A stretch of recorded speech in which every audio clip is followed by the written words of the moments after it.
So thank you so much for joining us this evening. I am Joe Bartlett. I use they, them pronouns. I can speak, I can word good, and I am the associate director at Word Crafters in Eugene.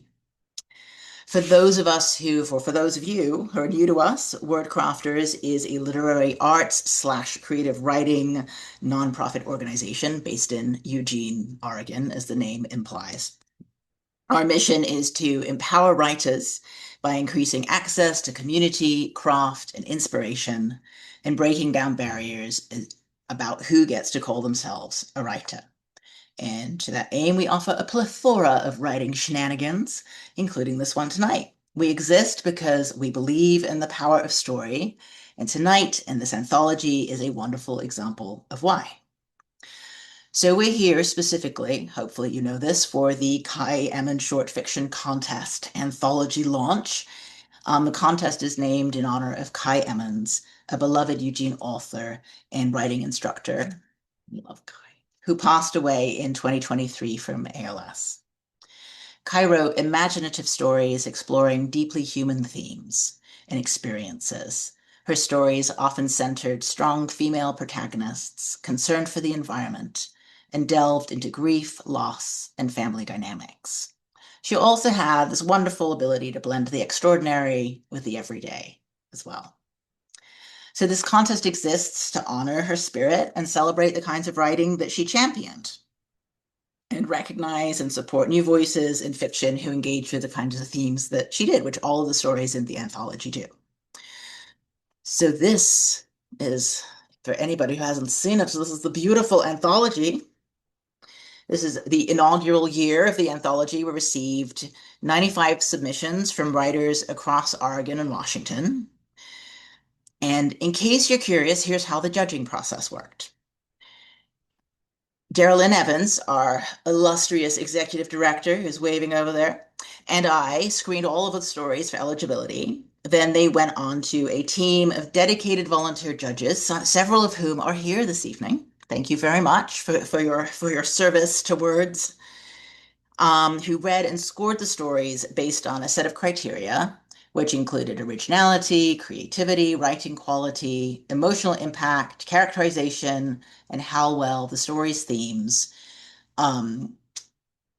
connected to the work and world of Kai herself, like interconnectedness, grief and loss, family dynamics, environmental concerns, magical realism, and women's experiences and identities, which guided the awards that the various stories have received. Then the top 14 stories went on to our amazing judge, Miriam Gershow, who I'm going to introduce in a moment, and who will be sharing some of her insights about each of the stories as well. And they are now collected together in the first ever Kai Emmons Short Fiction Contest Anthology, Volume 1, hopefully the first of many, many volumes. And this is its public debut and launch. So in addition to Miriam and the volunteer judges who helped make this contest happen, I do also want to thank, I know we have a couple of board members who are joining us tonight. We have Eric Brayman and Phosphor Emery Alethes. If you want to wave at us, say hi. Thank you so much. Also, Amalia is Oh, and here. Amalia, yes. Our newest, our brand newest board member, Amalia. Thanks, Darylyn. Thanks for being here and for everything that you do to make Word Crafters possible. So this is how tonight's going to work. We're actually going to get to the stories. It is not an hour and a half of Joe talking, fortunately. Whew. So I can have a sip of tea in a minute. I will introduce each author. Our judge, Miriam Gershow, will say a few words about each story. The author will read a short excerpt of their work. And during or right after that, we would love to hear from you in the chat what sparkles or glimmers in each story. So you can drop that in the chat, and then after the readings, we'll have a brief Q&A, and you can ask questions of me, the authors, Miriam, whatever is, on your mind about writing specifically related to this contest. So now I would like to introduce the person who chose these 7 winning stories. Miriam Gershow is an author and writing professor at the University of Oregon. She is the author of Closer, Survival Tips, and the Local News, all of which are excellent and I recommend. And she brings to her teaching and her reading the same qualities that Kai embodied, such as rigor, generosity, and a deep love of fiction that matters. Welcome, Miriam. Thank you for being here. You don't have to say anything yet, though. We're going to begin. Our first story is The Lost Apple Tree by Justine Norton Kurtzen, who is the winner of the Aftermath of Loss Award. Justine writes fiction, creates games, and is editor-in-chief of Solarpunk magazine. Their short fiction and poetry have appeared in Utopia Science Fiction magazine, Reckoning magazine, and others. And their nonfiction book, Utopian Witch, Solarpunk Magic to Fight Climate Change and Save the World, came out in 2024. And their debut horror novella, Gutter Space, is coming this October. Justine lives in rural Oregon, which feels just right for their story, which is rooted so deeply in land and loss. Welcome, Justine. Miriam, if you would like to say your few words now. Congratulations, Justine and everybody. This was such a pleasure, and even more so to do it in the memory of Kai, who was one of my dearest friends and a huge writing influence for me. So, about The Last Apple Tree, it was such a great, mournful atmosphere, but even more so, it was the lush, patient sentences that Kai would love and that I loved throughout this story.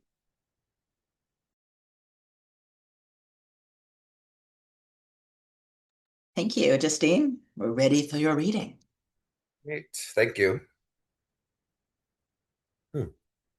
Okay. The first whisper comes at night. Soft sound threads through the dark, finer than wind. Mara steps outside and wraps a quilt around her shoulders as the cold slaps her cheeks awake. The tree stands silver under the moon, its blossoms catching the pale light like wet shells in the sand. There, again, a whisper. Not words at first, but cadence. Elena's cadence. The way she used to breathe between sentences. Mara stands barefoot in the mud, breath caught in her chest. The sound brushes past her ear like a gentle fingertip. Wait, the whisper says. The night holds its breath with her. She presses a hand to her sternum as if to steady something fragile inside her. The wind doesn't pick up. The blossoms don't move. But something in the air feels like it's listening, present. For the first time in years, she isn't alone on the hill. The next morning, a truck rattles up the dirt road, a sound Mara hasn't heard in a long time. She wipes her hands on her skirt as a woman climbs out, young and sunburned, wearing work boots too new for the mud. I'm sorry to just show up, the woman says. I'm Nina. We've been tracking heirloom survivors. I've been hoping to find this tree. Nina gestures to the apple tree as though it were an artifact. Mara feels the first hard tightening of her jaw. It's not a thing, she snaps. Nina pauses, then explains how few genetic holdouts have survived the blight, how this particular rootstock might still hold dormant resistances, how they could graft it and grow entire new grows if it takes. She opens a neat little black case, grafting knives, sterilized tape, specimen bags. I can take just a cutting, Nina offers. You wouldn't have to know. Mara's voice comes out soft but certain. The world blurs at the edges as her eyes swell with quiet tears. She steps between the girl and the tree. It's not a specimen. It's my wife. Something flickers in Nina's face. Discomfort, maybe, or pity. But she doesn't press. She closes the case and leaves her card in the mailbox anyway. In case you change your mind, she says. Her boots crunch down the gravel road, and the sound of the rattling truck fades into the distance. 2 days later, the bees come. Mara almost doesn't notice at first. The air is so alive with the sound. The air is so rarely alive with sound anymore. But a low golden hum glows at the edges of the orchard. A handful of bees, feral and battered, weave through the blossoms like small survivors. Their wings look like scraps of old grass. She stands very still and watches them work, dipping into flowers that shouldn't have bloomed at all this year. She remembers the hives Elena built, wooden boxes painted sunflower yellow. In the mornings, they'd sit with their coffee and listen to the hives singing, the orchard alive with flight and pollination, with life. Elena swore the bees spoke to the trees. Mara used to laugh and pretend not to believe her. The hum grows thicker, rounder, wrapping around the apple tree like a spell. For the first time in a long time, the place feels connected to the world beyond the hill, a fragile thread, but real. Mara closes her eyes. She can almost hear Elena laughing again. Thanks. Thank you. Thank you, Justine. I love how the lost apple tree both holds both like that grief and the ecology and environment, right together in the same hand. I think Kai would have loved it. So if there are lovely audience members, listeners, pop your glimmers, your thoughts, whatever stands out to you in the chat, and that way Justine can can bask in the love and the glory of the. How often is it that you get to hear as a writer how that your writing means something? I know, almost never, right? Yeah, so that's why this is an important thing. Eric says they could feel the textures, weights, and moments. It was a sensory wonder. Angela loved it, loved listening to you read it, made it come alive, which is true. So our next person, Elizabeth Danek, I believe cannot be here this evening. Elizabeth, if you are actually here, like yell, let us know, unmute yourself. Um, but I don't think is here this evening. Elizabeth wrote the story A White Cat, which is the winner of the Female Protagonist Award. Elizabeth was born in San Pedro, California, South Shore country, which will mean something to you once you've read the story. He's taught English and adult education in Los Angeles, Munich, and Portland, and lives in Milwaukee, Oregon. And Miriam, if you wanted to share a few words. What I loved about this female protagonist is that she was sly and sneaky, and she played with the idea of reality and is both more or less, depending on how you look at it, of what she seems to be. I thought it was excellent. Yeah, I also really enjoyed, I don't know, how it trusts the reader to understand the narrative by what she takes and what she leaves behind, what she feels when she's in this conversation. It's really cool. So their next story is The Memory Eater by Angela Ostley, who's the winner of the Magical Realism Award. Angela is a poet and fiction writer whose work blends tenderness and teeth, exploring grief, moral tension, and feminist defiance. Her poems have appeared in several literary journals, and her short story Shifting Stone was published by Forest and Fawn. She lives in Vancouver, Washington, where she drafts stories and scribbles lines in between the chaos of everyday life. Welcome, Angela. Miriam, you get to say your words now. What Angela does here is she takes a premise and she pushes it as far as it can go. It is fearless, this story, and Kai would love the weird bodily details. Like there are a few things that would get her going more than just weird bodily details, and this story was chock full of them. Thank you. Angela, you ready to share the words with us? Yes, thank you.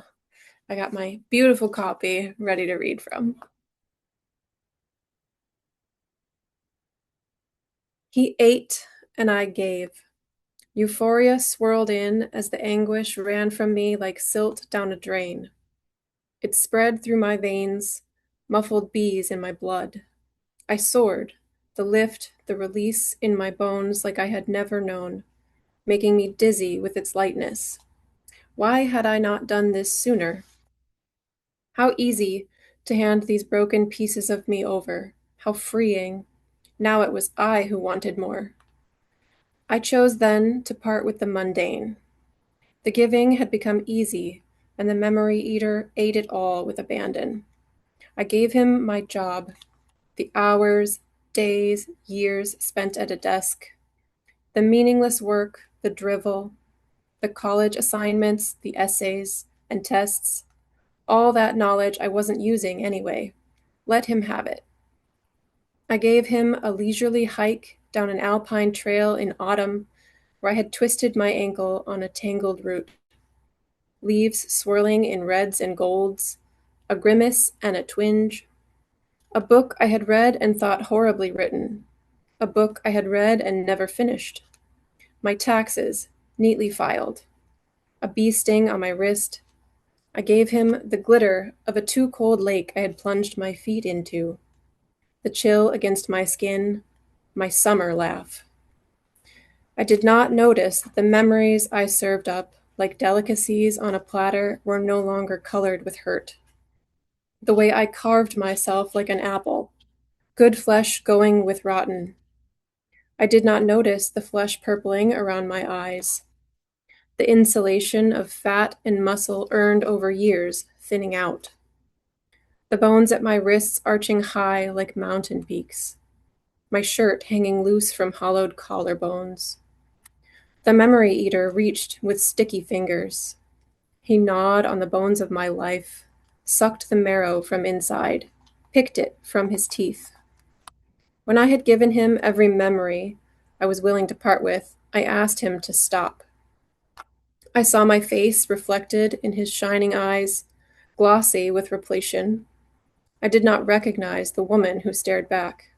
I had let him take so much of me, eaten away to bones, feasted upon. That sorrow had shaped the lines above my brow. That pain formed the arc of my hips, wrenched wide to bring forth one life and then another. All definition had gone, all the details and the fine lines that composed me smudged away. Like a crude outline of a person, I was fading into nothing. All the things that had made me, he had swallowed. And what remained? Only my joy, my most precious moments. I realized too late that it may not be enough to walk out of there with, to remain corporeal and whole. Aren't you full? I asked.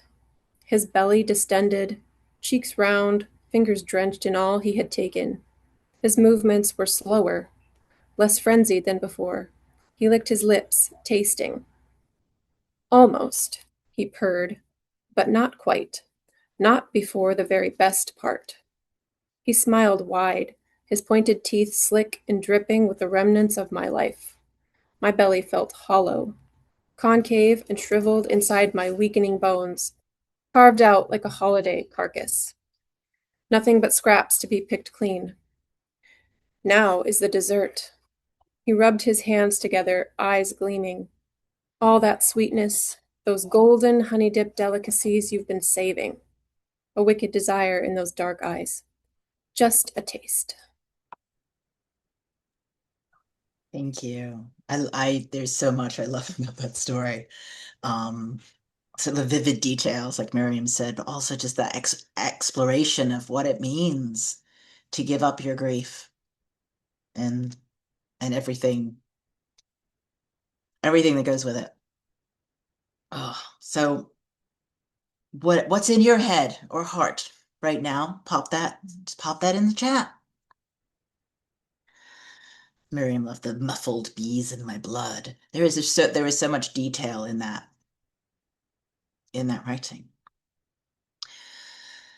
Take a breath. We are staying in the magical realism realm for another story. in which we have it is Bonfire of the Insanities by Jill Betterton, which received an honorable mention in the magical realism category. Jill writes short stories and is currently working on a novel, and she's a member of Wordos here in Eugene. Wordos is an awesome critique group, awesome writing group. Welcome, Jill. And Miriam, your remarks. This was a strange and surreal mystery. And what I liked about this story is that it had real scope and ambition. A lot of time passed in a really short amount of pages, and I like that. I like the ambition of this story that feels longer than a short story, but is a short story.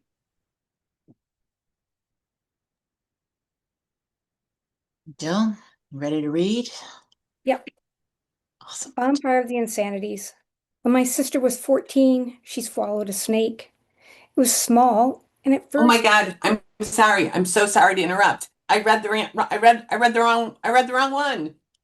I'm so okay, sorry.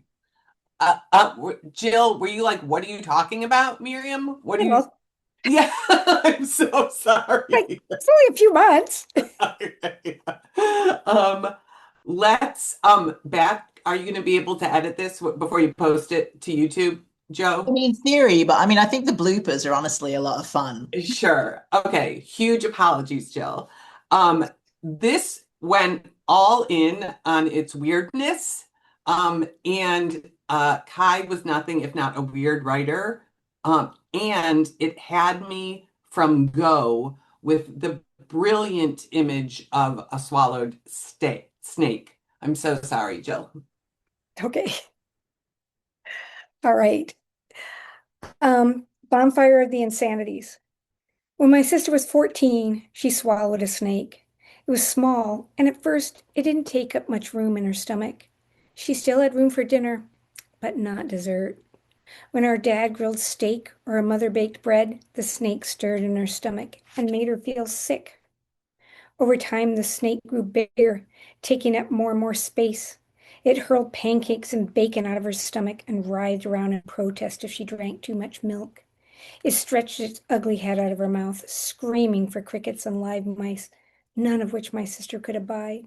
She collapsed on her bed, exhausted and racked with guilt for refusing to give it what it wanted. I just can't, she sobbed. It's just too gross. She placated with grapes, lettuce leaves, and a few carrots throughout the day. It would settle down in her stomach, grumbling and squirming in the shrunken space. She grew thinner and thinner. Her arms and legs became spindly, and her abdomen was so skinny that you could see the snake roaming around just below her ribs. The skin on her face stretched over her cheekbones and turned sallow. She hissed and slithered around the house, flicking her tongue at anyone who came close. Our parents sent her to a snake charmer who tried to coax the snakes out of her stomach. The snake curled up in a ball and seethed while my sister sat through the whole affair with clenched teeth. When the snake charmer's flute failed, he tried incense, cookies on a plate, a pair of jeans my sister had coveted for the last 2 months. The snake dug in its fangs, hanging onto the edge of her stomach, banging snare drums, air horns, and even a sedating elixir were tried next. Nothing, it seemed, could make the snake leave. My sister grew angry and yelled at our parents. I just don't understand, cried my mother. What in the world made you swallow a snake? My sister glared at her. The snake flicked its tongue between my sister's teeth as she hissed at my mother and stomped her feet. It seemed as if she wanted the snake to stay. So our parents sent her away to a large brick building 3 states away. The brochure claimed it had snake charmers, a magician with potions to help her gain strength, and a poison for the snake. It's a fortress, she hissed, a prison. She spat through gritted teeth as my parents led her to the car. I stared out the window as they drove off with my best friend, my heroine, sobbing in the back seat. She stayed there for 6 months, locked up like Rapunzel, her hair falling out in clumps rather than growing long. Eventually, the snake gave up, and withered in a ball the size of a small egg. She kept it weak with pills, and eventually ingested food the snake had previously hated. It was too weak to protest. When she came home 6 months later, Her pinched face had grown round, and her arms and legs had flesh that covered her bones. Our parents were giddy. They cooked her favorite foods, took her to the movies, and bought her new clothes. She looked over her shoulder as she walked out the door with them for yet another treat, leaving me to wallow in front of the TV. Sorry, kiddo. It's what they want. Her eyes clouded over, and I caught a glimpse of something wriggling under her shirt. Thank you. You have to read the rest of that story, everybody. It feels like a folk tale to me, almost this whole swallowing of the snake. And yeah, Kai definitely did like some weird, especially animal related strangeness, which I was quite willing to go along with because it was great. I love weird.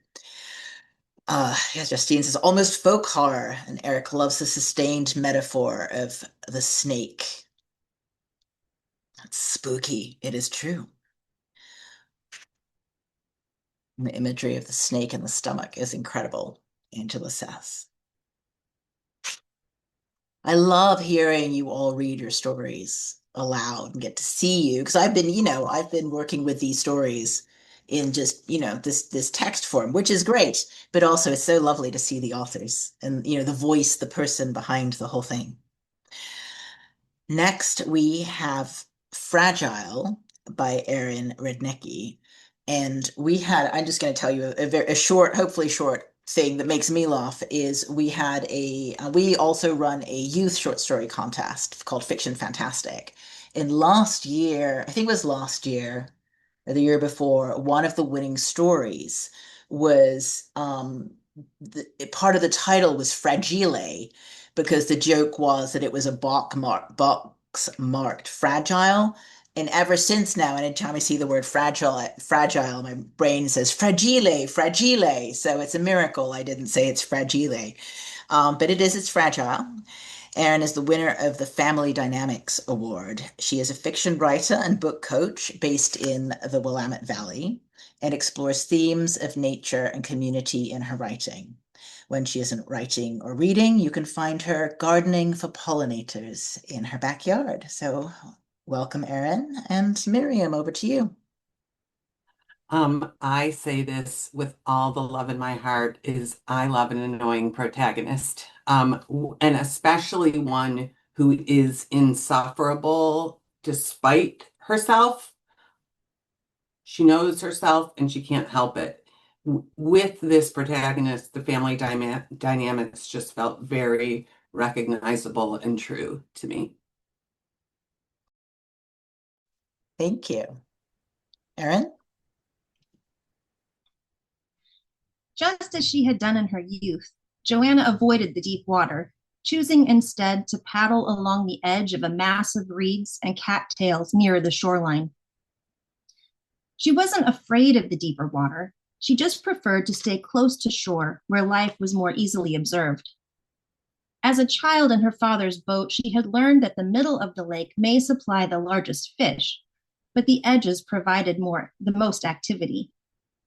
Compressed between sand and sky, lake life by the millions ate and were eaten, hunted, and mated.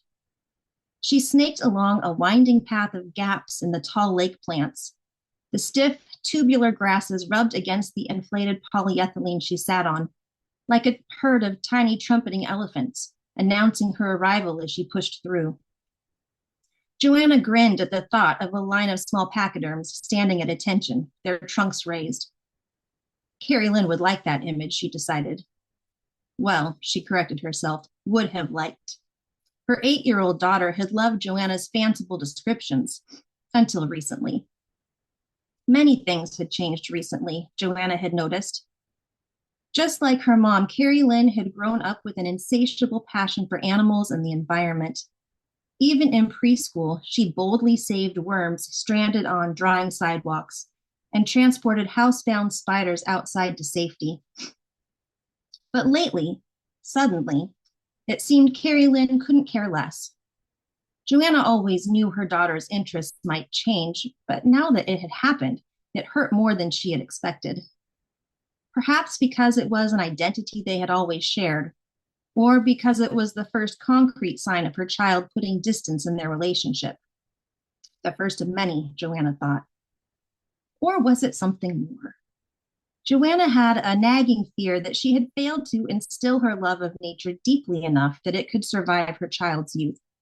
Had Joanna done enough to make sure Carrie Lynn could be surrounded by modern temptations and still stay grounded in knowing her place in the natural world?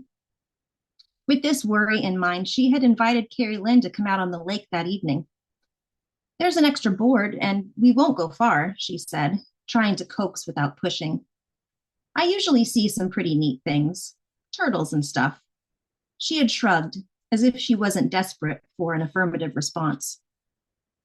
No thanks, Mom. Lainey and I are going to paint our nails tonight. She just got some gel polish that sparkles and glows in the dark. So here Joanna was, alone on the water. Never mind, she said to the lake. I can still enjoy myself. It always surprised her how quickly she took to paddleboarding each year.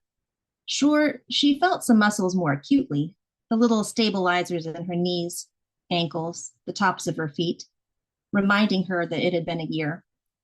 But in no time, she was comfortable again, following her yoga instructor's direction to ground down through all four corners of her feet more urgently here than she ever did on the mat. She loved her time on the paddleboard. It was one of her favorite parts of visiting her family each summer. Of course, she could paddleboard at home in Washington, but it just wasn't the same as being on her lake. Maybe it was the Midwest humidity or the smooth glassiness of a smaller lake. Perhaps the waters of the Pacific Northwest were a bit too wild, influenced by their cousin, the ocean, and fed by their neighbors, the mountains. Whatever it was, she cherished her time on the water here and greedily took as much as she could get. A chance to be yet one more creature, keenly observing as she was observed. She loved the solitude, the way she was alone in the center of so much, alone yet in the center of so much. A guest uninvited, but attempting not to oppose.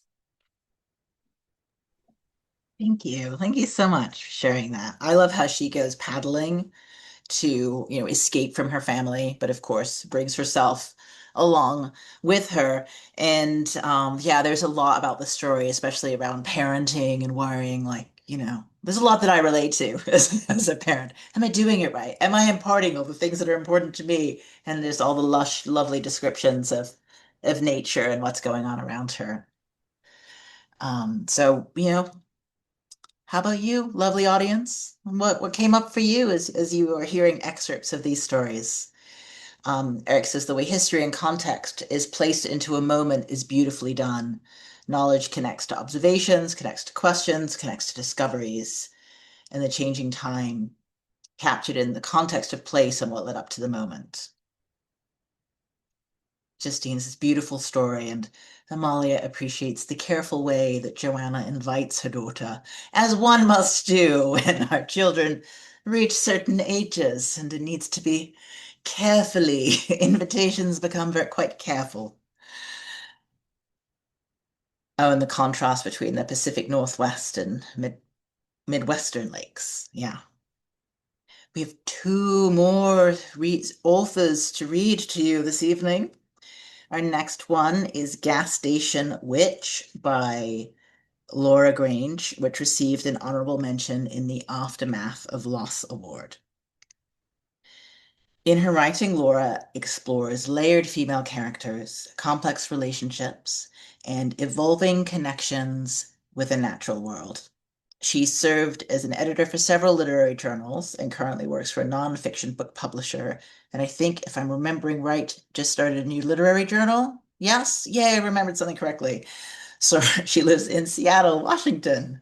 So welcome to Laura and Miriam's words of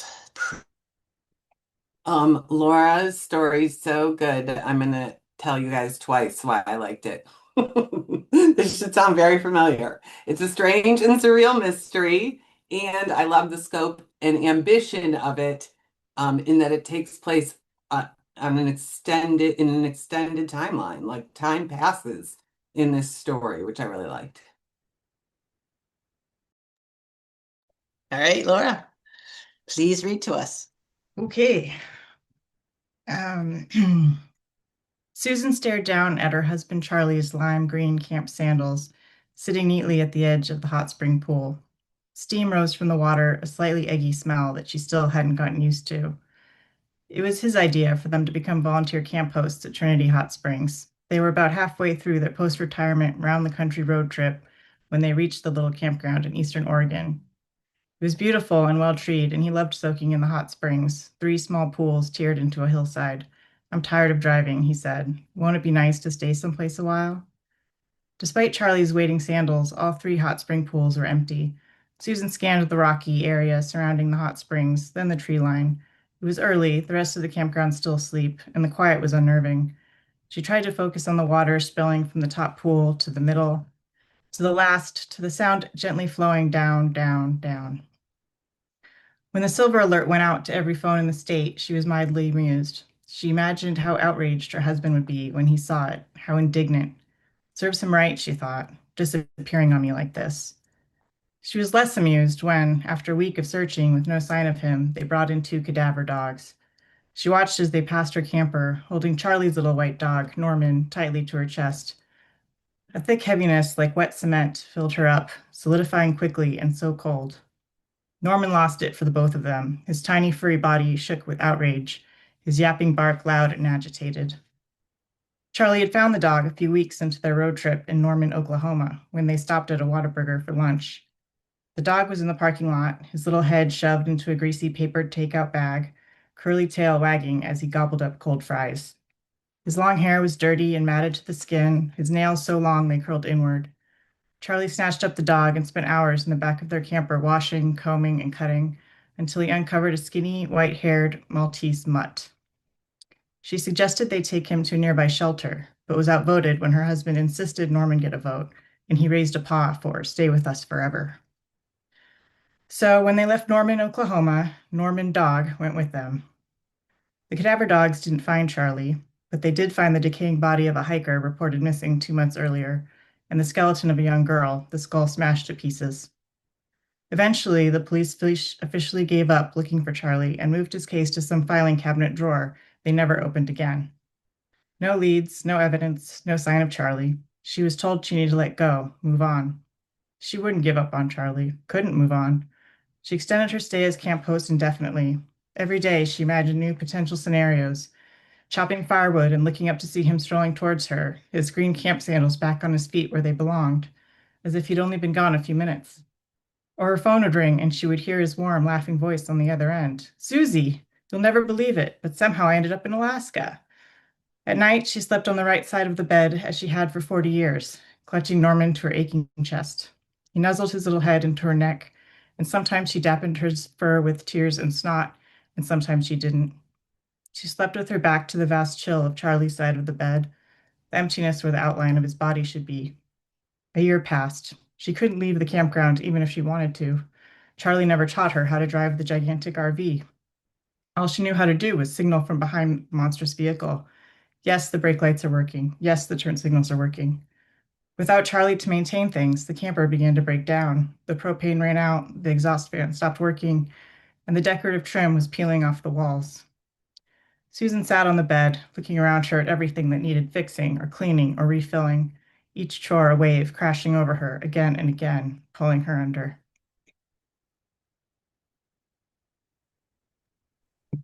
Thank you. I our listeners this evening don't get to learn about the magic that perhaps might occur or may not. Who knows? Which you will when you get to read the whole story, when you get your anthology.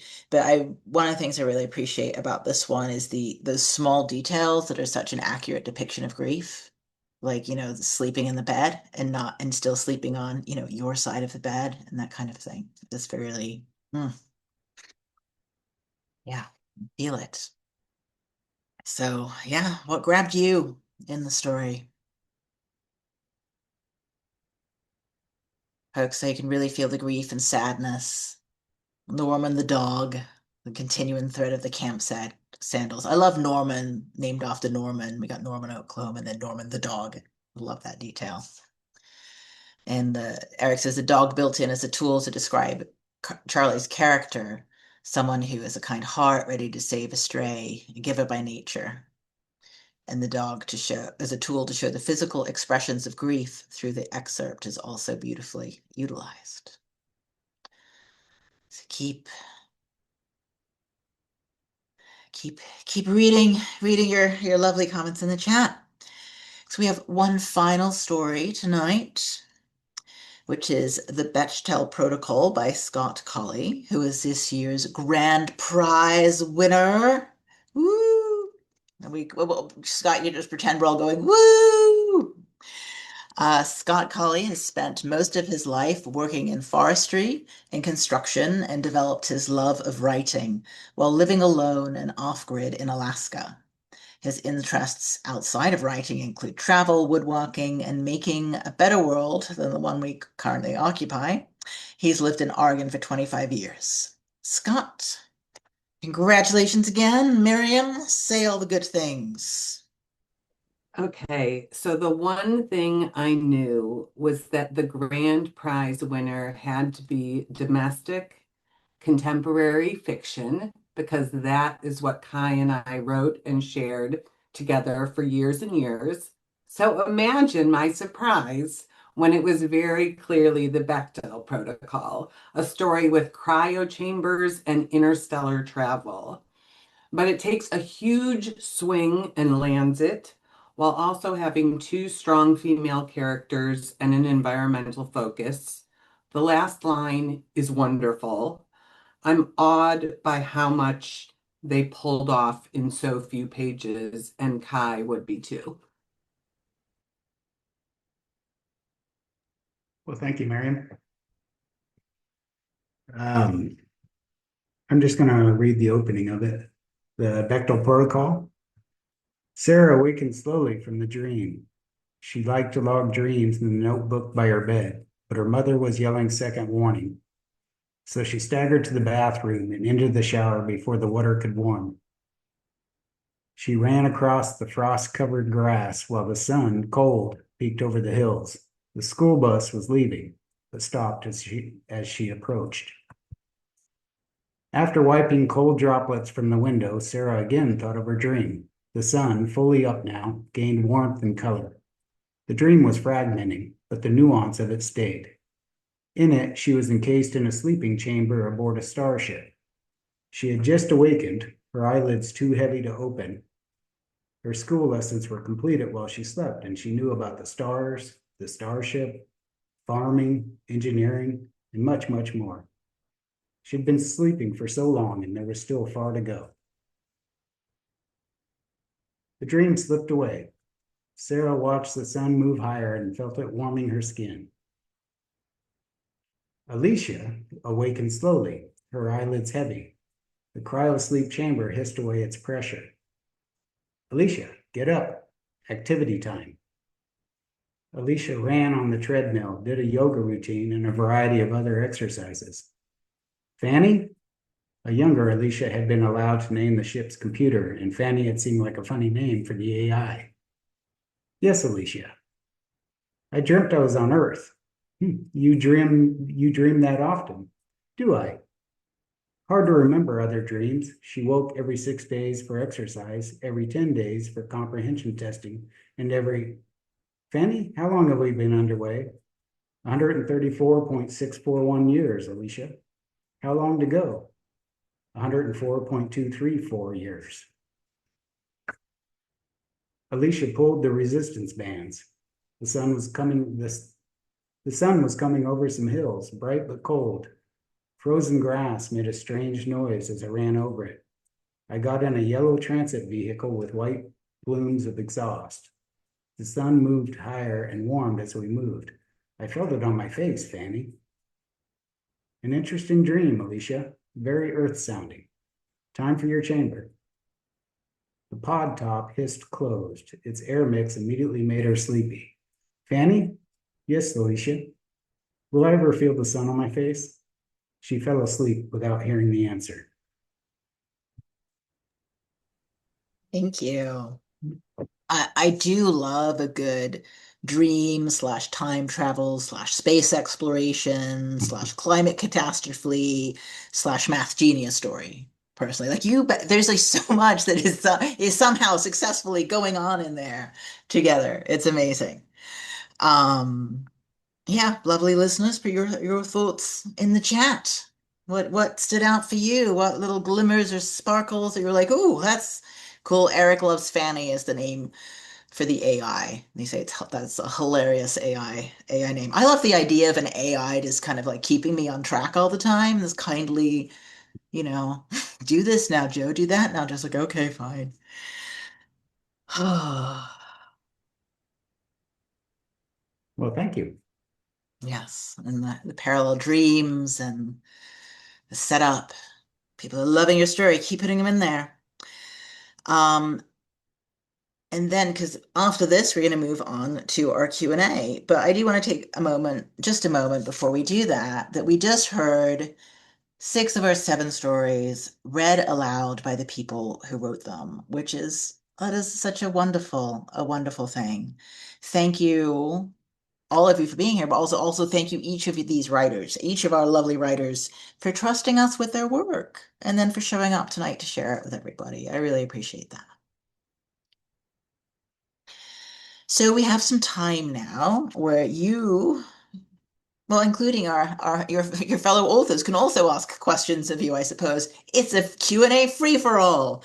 If you have any curiosities that either I or Miriam or our authors can satisfy for you, drop your questions in the chat and I can read them out.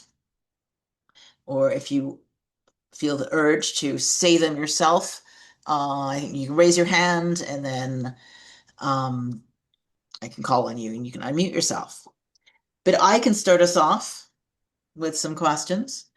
Miriam, I'm gonna can't think of the right word. Come to you first. There's another word I was thinking of using, but so you mentioned a little bit about our grand prize winner story. Were there any other moments in the judging process that surprised you? Like something that surprised you or you weren't expecting to find? That's a good question. I think that I am easily surprised by fantastical elements because I don't usually write fantastically. So, Bonfire of the Insanities, The Memory Eater, The Gas Station Witch, each time that we encounter something not of this world, it made me sit up in surprise. And I really like that. And that's actually true of my reading of Kai's writing as well. Whenever she went wacky and weird, it got my attention. Wait, what's going on? That's awesome. We'll take one from the chat, and then I see a couple of hands raised. So Eric asks, in what ways did you already, so this, I think, for any of the authors, in what ways did you already align with the themes of this collection in your work? And in what ways did you challenge yourself to develop in response to the themes of the contest? So if any of our authors want to answer that one, put you on the spot. I can answer. So I had already had elements of this written as a nonfiction reflective piece. And so when I saw the description of the short fiction contest, I thought, oh, that's what this wants to be. I didn't feel comfortable writing it as a nonfiction nature writing piece. And so then I it's not me. I'm not the protagonist. Don't worry, Miriam. But so then I challenged myself to say, okay, how can I take these nature themes that I have written and then create a protagonist who meets the family dynamic side of the requirements? So that's how mine came to be.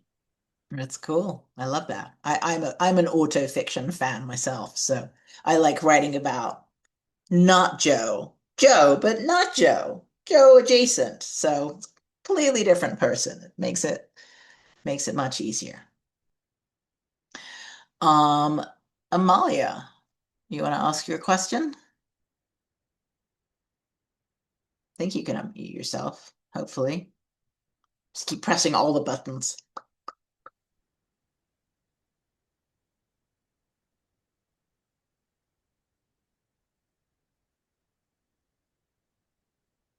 I sadly don't have the You power. don't have the unmuting power. I was going to ask you. No, I can ask to unmute, but I can't make the unmuting happen. Can you write your question in the chat, Amalia? There, it worked. Yay! My iPad had I don't know, it was having a moment. I have a comment and a practical question. So my comment was, I loved listening to everyone read, and the way there were so many threads that kind of connected in really lovely ways, snakes and dreams and apples and other things. And at the same time, now I'm left with a certain frustration because I've just heard the beginnings, and we're sort of hanging there, right? Wondering what, I don't know how much longer the stories go on after what people read or what comes next. So the practical, where do we get our hands on this wonderful anthology so we can solve the suspense, find out what happens? Oh, it's like you're a plant in the audience or something. I thought that all on my own. You're not. She's not. This is not a planted question. So the anthology is available both in paperback, beautiful paperback right here, or ebook. They're available anywhere books are sold. We recommend bookshop.org, and those are links to the paperback and the ebook through there to support, the non-evil mega giant. And also, you can ask. I doubt your local bookstores have flocked to stock these on their shelves. You can ask them to order them through Ingram, though. They are available for order, and your bookstores can very easily get you a copy as well. Right. Thank you. Liz, what's your question? How long did it take to publish the Emmons anthology? Oh, in terms of the publishing process? Yes. Let's see. From start to finish, when we started talking about it before we launched it, because we were, I think it's been about a year. We opened up the contest August 1st, I think, through October 31st is open for submissions. Then we did the judging, first couple rounds of judging. Well, we finished the judging by the end of 2025. We had planned to publish this a little bit earlier, but Joe kept getting sick, and and that delayed things a little bit. Because then, we had to do the whole notifying writers and doing contracts and the copy editing and getting, sending them those copy edited stories back to the writers to say, okay, this is what we done with it. It's okay. We did very light copy editing because they were already fabulous stories, being the contest winners. And then doing the layout and the cover design and all of those things took us longer than I wanted. But fairly in terms of the publishing industry, it was super fast, right? Didn't take 2 years. Does everyone in this group have an academic background in writing, or did they just write and then contribute to the anthology themselves? Well, so this was as a short fiction contest, so people submitted, their entries to the anthology. But we'll have to let our authors answer that for themselves. I'm not sure what their specific academic backgrounds are. I suspect not in writing, so for some. I mean, I have an academic background in writing non-fiction, history, sociology, but not fiction. So. Yeah, because the first time that I heard of word crafters in Eugene was the March monthly writing, right for the month of March contest. Not contest, but the write-a-thon, yes. Yes, write-a-thon. Yes. Well, we will hopefully open up the contest a little earlier this for 2026, and that will be open for more entries. Do you have any other other questions from our audience, or I just have to start asking all the questions that I came up with? I have a question for the writers because I think that the writing life is a lot of working in isolation and getting rejections with the occasional delightful notification that you are being published or won something. So I'd like to know how each person reacted slash celebrated when they got the news that they won, for anyone who'd like to answer.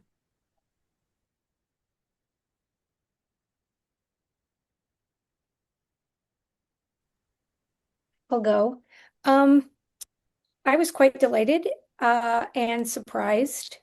Um, Magical realism is not what I normally write. This was based on a prompt for a Halloween write for Wordos, so the story was already written.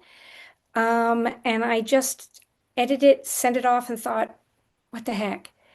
And I like to say that as an encouragement to people to write outside of your normal area and to just submit things. That's awesome. I love that. I'll jump in. I was pretty flabbergasted when I found out about it. It was very exciting. And as far as background in writing, question before, I've just written. I don't have any educational background in writing. That's awesome. Yeah, they were wonderful emails for me to send. I really enjoyed that part of the contest. I didn't enjoy so much the sending the rejection emails because I was like, oh, I hate getting those myself. So I tried to be very nice about it. But like yay, you won a thing. Oh, that I love that one. I love that experience. I can share my experience too. I could say that I screamed out loud. I have a very healthy stack of rejections. So when I do get that acceptance, it's almost like reaffirming, like, oh yes, I can write, and it's just more motivation to keep going, and that's really valuable as a writer to get that here and there.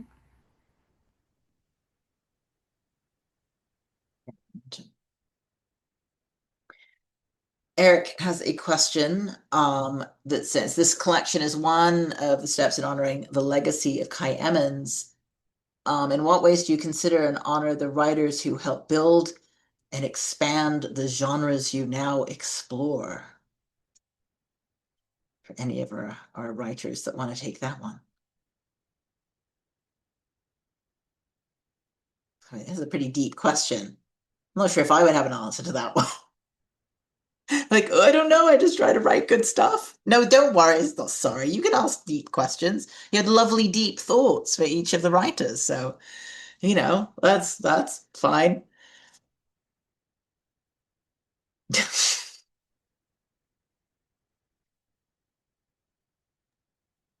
Well, I think just in general, just reading those authors, um, and and getting to know their work, and then letting that inspire you. Whether you model any of your own writing or phrasing after them or not.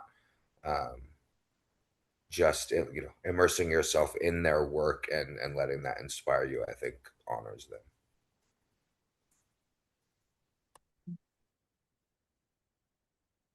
Justine, who is that for you? Who are the writers that you go return to? That's a really good question. I mean, I'm a really huge genre nerd, so um, I am particularly enamored by writers like Becky Chambers and Kate Jemison, who um, tell really, really vivid stories with really um, characters that really grip you and pull you into the page at the same time, almost like literary genre fiction.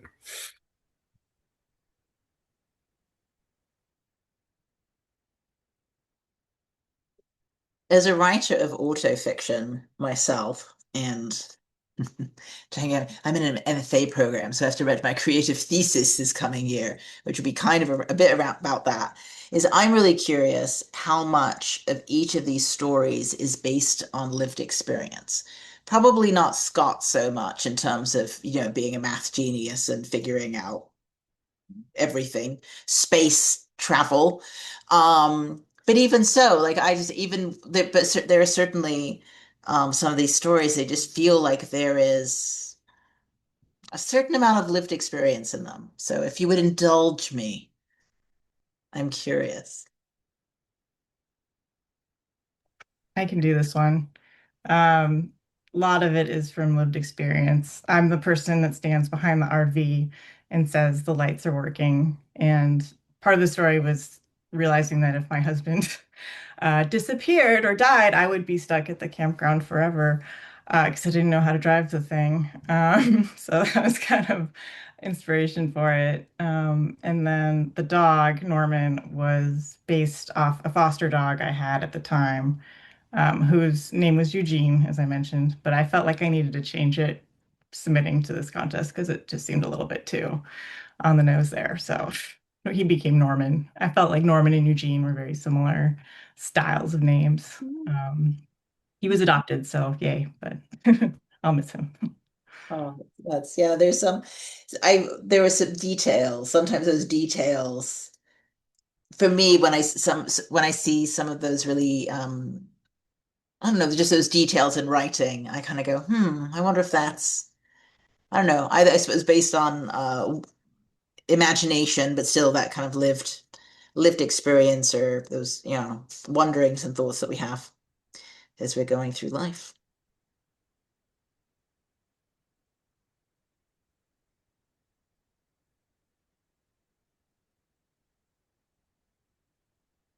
Well, apparently other people aren't quite as curious as I am about all the things. But I won't pepper you with all of my questions. It'll be I can live without knowing all of the answers. So you all get to have a earlier night than you imagined.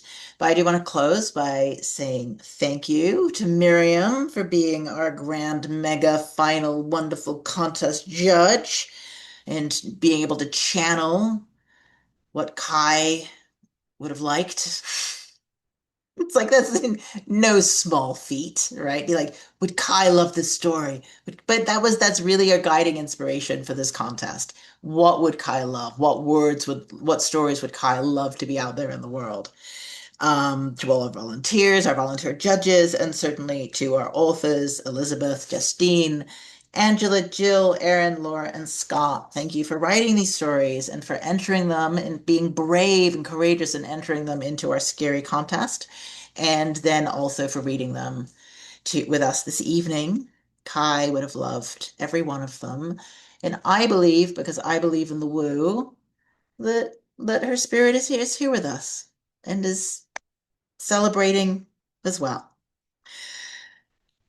So, as I said, the anthology is available now. You can buy it anywhere books are sold. We recommend bookshop.org. If you enjoyed this evening and like, oh, I want to hang out with those word crafters people again, we do have delightful shenanigans coming up, such as a weekly accountability co-working coaching time called Write Your Way Forward. We have a monthly open mic on the second Thursdays. The next one is May 14th. We have a 3-week flash essay class coming up May 16th through 30th, an 8-week playwriting class in May, and in June, we've got an afternoon workshop on how to actually create a writing life for yourself. So if you struggle, good place. I'll be at that one. And then a low-key writer's lunch slash therapy session where we just talk about, again, the writing life, what's going well, what we're struggling with, what we need support around. It's like therapy. You can find everything on wordcrafters.org, which Darylyn kindly put in the chat. So thank you so much for being here and for caring about stories and these writers and about what Wordcrafters is doing in and for our writing community, thanks to all of you, essentially. I hope you have a wonderful, wonderful evening.